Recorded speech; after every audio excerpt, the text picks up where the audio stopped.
Brasil ultimamente tem vivido dias de muitas incertezas.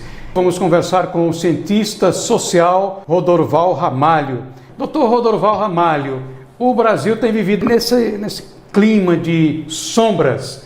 Nós já estaríamos mesmo vivendo uma ditadura, doutor Rodorval Ramalho? Essa pergunta não é fácil de responder, né? Se engana quem afirmar uma coisa ou outra. Porque esse conceito de ditadura, como tudo nas ciências sociais, infelizmente, é muito controverso. Não há consenso. O que nós temos são alguns elementos que nos ajudam a identificar um cenário onde as liberdades individuais, por exemplo, vão perdendo espaço. Um dos poderes vai se sobrepondo ao outro. O circuito das informações, de alguma maneira, é controlado.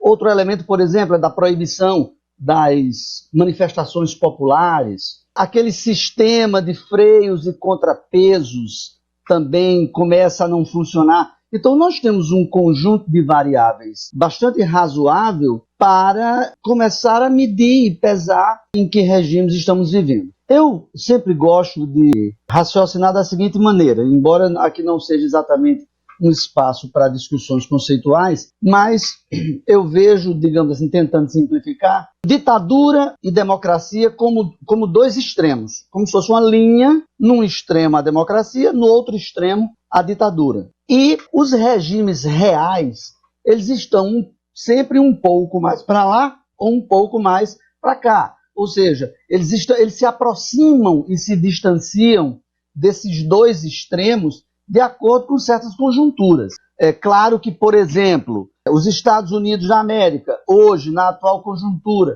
está mais para a democracia, está pendendo mais para o polo da democracia, mas já esteve mais próximo da democracia. O Brasil, por exemplo, atualmente, está mais para o polo da ditadura, do autoritarismo, porque nós temos hoje situações em que as democracias típicas elas não aceitariam, não seria verossímil nesses regimes democráticos. Por exemplo, o maior dos problemas, que é o superempoderamento de um dos poderes, no caso, o judiciário. Aqui no Brasil, nós sempre fomos um país que mais pendeu para o autoritarismo e para a ditadura do que para a democracia.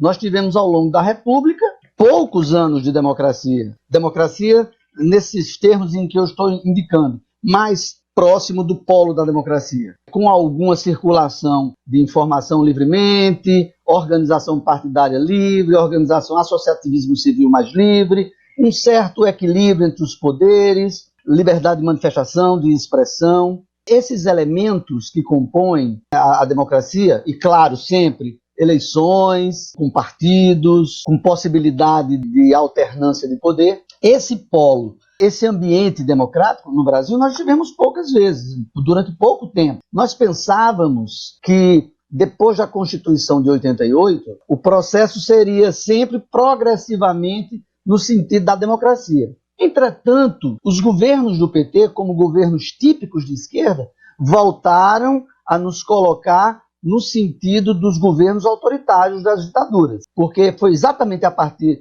do governo PT, a dificuldade que o PT tem com a alternância no poder, o PT praticamente não aceita, é tanto que até hoje eles chamam o impeachment de Dilma de golpe. Quando não houve golpe nenhum, foi tudo absolutamente dentro da lei, inclusive com o STF ratificando todas as decisões. O PT ele não aceita alternância no poder. E é exatamente por isso que eles voltam ainda com mais disposição para pender essa balança para o lado do autoritarismo. Nós podemos até dizer que esse regime ditatorial ou esse regime democrático, em sua perfeita expressão, eles não existem. São construções ideais, a democracia plena e uma ditadura também absoluta não existem. Sempre há, nem que seja um pouco, resistência aqui nas ditaduras, e nas democracias sempre há processos de tensão e um pouco de autoritarismo. Então eu prefiro colocar democracia e ditadura numa linha contínua em que a gente vai conjunturalmente avaliando. Alguns fatos que também comprometem jornalistas com passaporte cassado, jornalistas que estão proibidos de retornar ao Brasil porque podem ser presos, centenas de presos políticos em processos que não tiveram direito ao contraditório, como estabelece a legislação. A censura, pessoas que estão sendo punidas, presas por causa de crime de opinião. Esses fatos, doutor Rodorval, qual é o peso que eles têm nessa linha contínua que o senhor acabou de destacar? Eles têm muito peso. Nós estamos vivendo uma situação no Brasil muito difícil. A balança está pendendo para o lado da ditadura de maneira muito forte, mas nós ainda temos vários mecanismos de combate, inclusive, a esse tipo de conjuntura. Para começar por nós mesmos, estamos aqui conversando, eu estou aqui fazendo a crítica do Poder Judiciário, fazendo a crítica do cerceamento de liberdades. Isso é um ponto de partida. Nós mesmos continuamos podendo falar.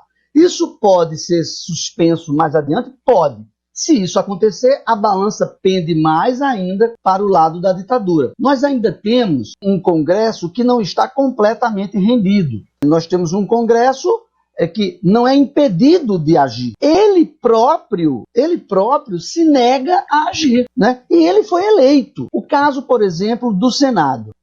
A indicação de um advogado pessoal do presidente da República para uma cadeira na Suprema Corte do país é um completo absurdo. Eu não tenho notícias de nenhum caso semelhante no mundo desenvolvido, no mundo democrático. No entanto, no Brasil, o presidente da República terá lá o seu advogado pessoal como ministro da Suprema Corte. Óbvio que isso compromete decisivamente o perfil da Suprema Corte. Compromete, inclusive, o julgamento das questões mais gerais relativas ao sistema democrático, ao sistema eleitoral, ao sistema partidário, enfim, compromete porque você tem lá um agente explicitamente vinculado a um dos grandes atores políticos. Isso faz pender para a ditadura? Sim, senhor, faz, mas nós temos um Senado que poderia ter recusado. Eles foram obrigados, colocaram algum revólver na cabeça dele?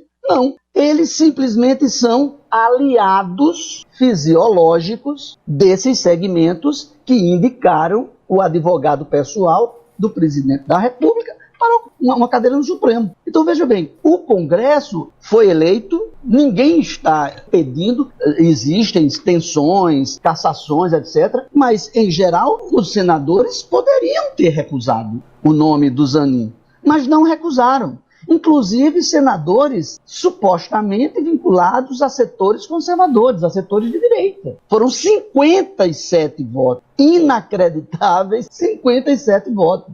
E aí, se fosse somente a força do PT, ou a força de Lula, ele jamais teria aprovado. Os senadores que votaram não votaram obrigados pelo STF, nem nada disso. Eles votaram por comodidade, para ter lá também um aliado que, quando for necessário, vai ser acionado. E isso não tem a ver com ditadura. Isso tem a ver com fisiologia e com proteção do sistema de corrupção no Brasil. É outra coisa. É claro que o próprio Poder Judiciário já cometeu, nesses últimos anos, vários absurdos do ponto de vista constitucional. Você listou um e nós poderíamos listar aqui mais meia dúzia. Isso está claro. E isso também é uma novidade no sistema político brasileiro. Porque aqui, como eu ia dizendo anteriormente, nós sempre tivemos executivos muito fortes. A partir de 88, um presidencialismo mitigado, o famoso presidencialismo de coalizão, onde o Congresso tem forte capacidade de chantagear, ou se quiserem, de negociar com o presidente, colocá-lo ali encurralado para que ele componha o governo com as demandas vindas do Congresso e governe. Pela primeira vez na história da República, o judiciário está mais forte do que o executivo e do que o legislativo. Isso é uma questão a ser analisada, como é que isso tem funcionado, qual é a base política, social, a base ideológica, junto às elites, das razões do Poder Judiciário. Isso precisa ser discutido porque o Congresso está funcionando. O Congresso não foi fechado. os deputados e senadores podem agir. E eles foram escolhidos pela população.